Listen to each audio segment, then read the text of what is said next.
What's going on, everybody? It's your boy Thingos back again with another Invincible video.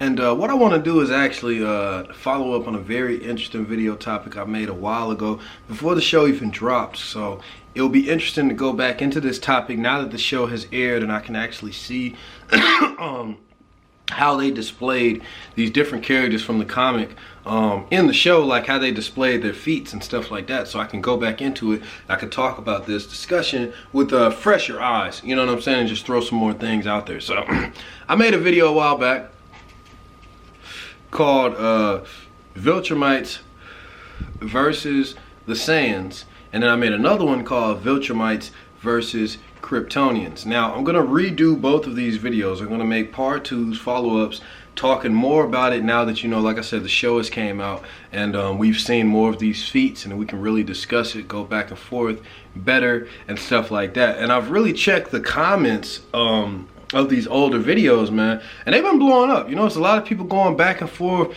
throwing new information up in there, telling me things that I never knew. You know what I'm saying? Those videos are getting a lot of views. You know, it's a very interesting discussion, you know what I'm saying? It's a question a lot of people are obviously going to ask. If you're a fan, if you know about these properties, and if you watch Invincible, then it's just a no-brainer to add this into the discussion of, you know, power scaling and stuff like that. Now, when you get to power scaling discussions, it can be a little competitive. You know what I'm saying? Camera 87, you know what I'm talking about. There's a lot of inconsistencies. There's a lot of, you know what I'm saying, like details that you can't miss or that you got to pay attention to. It can get really competitive and really serious in these debates back and forth, but that's why I love talking about this stuff. It's very interesting and it teaches me a lot, and it also lets me see where you guys' perspectives and your heads are at with a lot of these different topics. Where do you guys fall on each side of these debates and stuff like that? So I just like throwing these conversations out in the air, seeing what you guys think about it. But yeah, man, so on the topic of Viltrumites versus the Saiyans, I'm gonna start with this one because I know way more about the Saiyans than I do about the Kryptonians, even though I feel like the Viltrumites do have more in common with Superman just offhand, just by looking at him, you know what I'm saying? But there's clearly a lot in common with Dragon Ball Z too, so I'm gonna just start off with that. Now, I don't know if this is necessarily gonna be a versus. I can really break that down like that, but what I want to start out is really just talk about what they have in common first. So let me do that. They both can fly, obviously. Now, super fast, even though I would probably say, you know, I don't want to start too early, you know, in the competitive stuff, but I will throw it out there right off the bat. I do think Dragon Ball Z characters are much faster than, you know what I'm saying, Invincible characters, but you know what I'm saying, that's later on in the video. But yeah, strong, fast, they can take a lot of damage. Shit, what else? Are they, I mean, I would say planetary level, considering what Omni-Man did to the Flaxen homeworld. And it does, yeah, you know what? Yeah. Because let me switch this. This is just going off of the animated version of Invincible. Let me specify that. This is going to be going off the animated version of Invincible. Because if we're going off the comic book version of Invincible, bruh is definitely planetary, man. Like, bruh flew through the fucking Viltrumite homeworld, the core of the homeworld, and blew the shit up. You know what I'm saying? So yeah, he's definitely planetary. Even though I could definitely see a character for Dragon Ball Z doing that as well. See, the thing about Dragon Ball Z characters is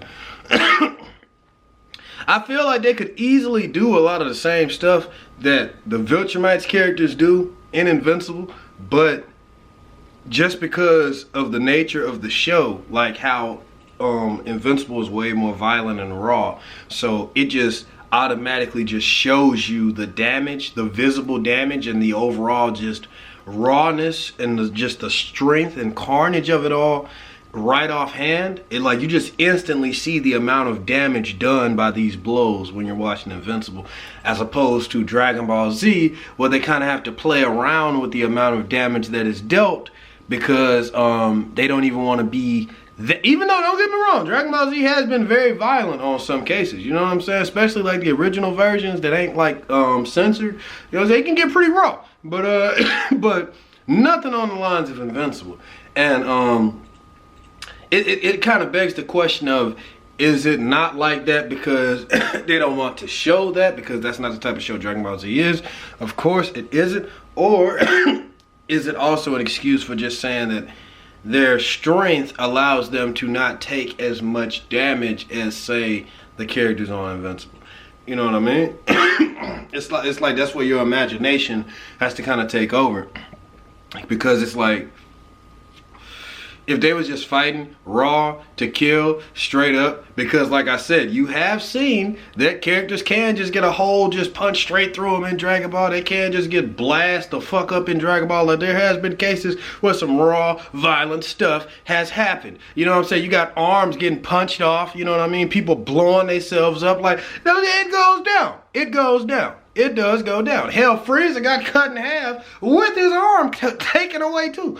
You know what I'm saying? So it goes down.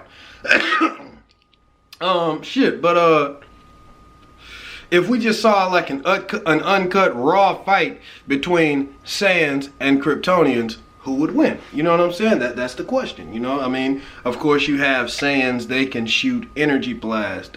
They can look at the moon and they can turn into, you know what I'm saying, a great ape. You know what I mean?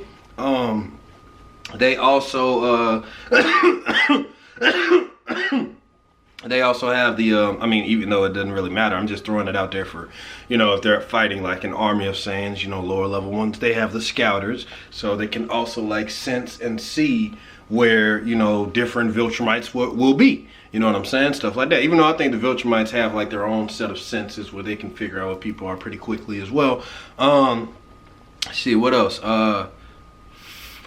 If you have, you know, some Super Saiyans up in there, which you also got to throw them up in there, you know what I'm saying, the OGs, fucking Goku, Vegeta, you know what I'm saying, all that shit. You got some Super Saiyans up in there. How would a Super Saiyan fare against a Viltrumite? I think that Viltrumites will probably be able to hold their own against Super Saiyans all the way up into like Super Saiyan God level. I think when they get to like Super Saiyan God, bro, that's when it's gonna be like nah. I mean, I don't know. Cause I know it's gonna be a limit. I know it's gonna be a limit where the Viltrumites just can't compete to like a certain transformation. I'm not about to sit here and just say that a Viltrumite can just fight every transformation of a Saiyan, or of, you know, Goku or Vegeta's transformation. I ain't even about to do that. I ain't even gonna get chewed up for that or assassinated for that. You know what I'm saying? I can already see the red dots on my clothes. Like, no. But I just know it's a cutoff point. I'm just trying to figure out where that cutoff point is. You know what I'm saying?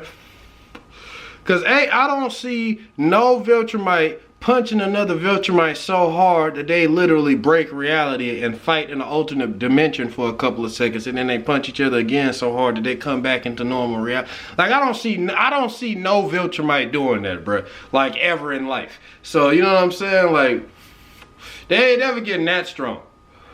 So just off that, certain Saiyans, hell yeah. Certain Saiyans, they wiping the floor with Viltrumite. Shit, Broly, Goku, shit, Vegeta, you know what I'm saying? But if we talking about just the main, like, entire race of Saiyans, like just an army of Saiyans, you know, low level or even high level, even, you know what I'm saying, above level Saiyans, for the most part, I think the Viltrumites will take it. I think they got that shit.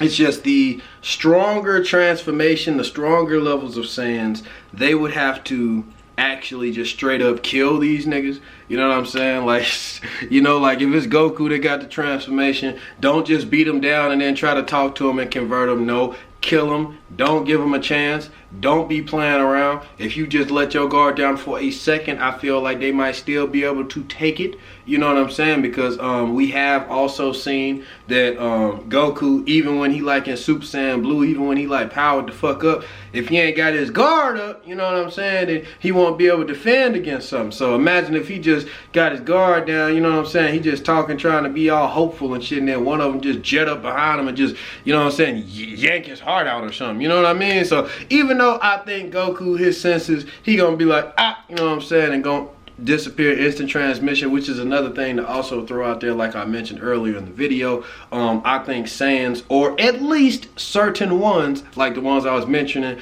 that can transform and stuff like that, Goku, Vegeta, Broly, what have you, they're definitely faster than Viltrumites. I don't see no Viltrumite instant transmitting, even though the quickest display of power I saw was when Omni-Man was jetting all throughout the Flaxian planet. He was going stupid fast, but he wasn't doing instant transmission. I mean, we also have to point out how he couldn't even catch Cecil Stedman, who was teleporting like around him, like right in front of him and stuff like that with the little teleporter. He wasn't able to catch him, which is a great scene, by the way. So even though Omni-Man is fast as fuck, you know what I'm saying, he isn't able, I don't think he not being, no, he just not as fast as like Saiyans that are up there that can do instant transmission and shit like that, bro. He not doing that. You know, you saw he had trouble with the Reaniman, which I ain't gonna lie, it is very hard to gauge the Reaniman in strength because, like I said, I'm strictly just going off the animated version of Invincible. But real quick, just throwing in, the Reaniman in the comic book, they were not nearly as strong as they are in the animated series.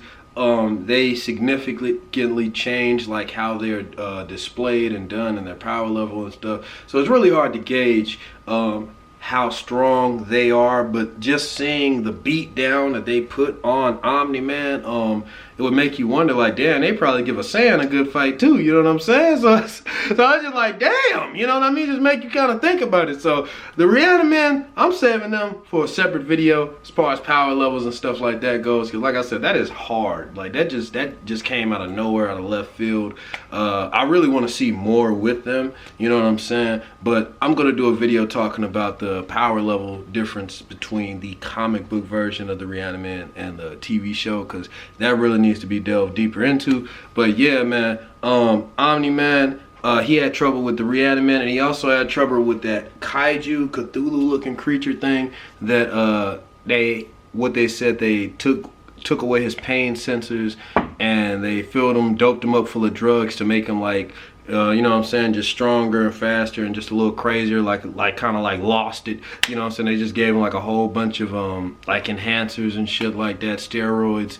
And you know, Omni-Man had a hard time fighting that thing, just beating his ass. So, you know, when you take all of that into consideration, yeah, I feel like, yeah, you know, Goku and all them, maybe they would have had a little trouble with this thing. They might have got knocked around a little bit. But at the end of the day, I do think that they would have took that shit out a whole lot quicker and a whole lot easier than what Omni-Man displayed in that episode, which also, you know what I'm saying, goes back into if they were versing each other, then they're definitely going to take it. So at the end of the day, I feel like the best way to answer the ultimate question of Viltrumites versus Saiyans, going off what we've seen in the animated series, which the only real display of power that we've seen from Viltrumites is a couple of scenes from his people on his home world, but really we haven't seen that much. We've just seen power from Omni-Man, and we've just seen power from Invincible, who isn't even at his peak yet. He's just starting his journey. This is the first season, so really just Omni-Man. And Omni-Man, I can tell you right now, he is not the strongest Viltrumite. We have a lot more to see,